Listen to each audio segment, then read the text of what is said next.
దళపతి విజయ్ హీరోగా నటించిన జననాయగన్ సినిమాకు మద్రాస్ హైకోర్టులో భారీ ఎదురు దెబ్బ తగిలింది. ఈ సినిమాకు సెన్సార్ సర్టిఫికెట్ జారీ చేయాలంటూ గతంలో సింగిల్ బెంచ్ ఇచ్చిన తీర్పును హైకోర్టు డివిజన్ బెంచ్ ఈరోజు కొట్టివేసింది. దాంతో సినిమా విడుదల మరింత ఆలస్యం కావడం ఖాయంగా కనిపిస్తోంది. సెన్సార్ బోర్డు తన వాదనలు వినిపించడానికి, కౌంటర్ దాఖలు చేయడానికి సింగిల్ జడ్జి తగిన సమయం ఇవ్వలేదని డివిజన్ బెంచ్ అభిప్రాయపడింది.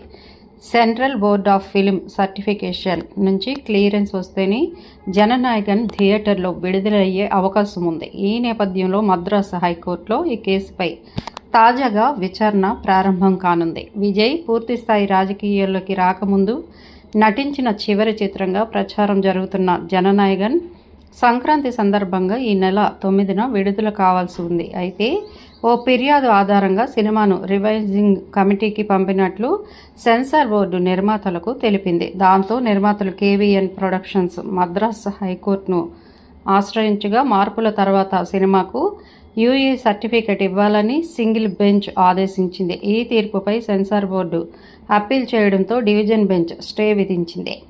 నిర్మాతలు సుప్రీంకోర్టును ఆశ్రయించినా తిరిగి హైకోర్టుని సంప్రదించాలని సర్వోన్నత న్యాయస్థానం సూచించింది.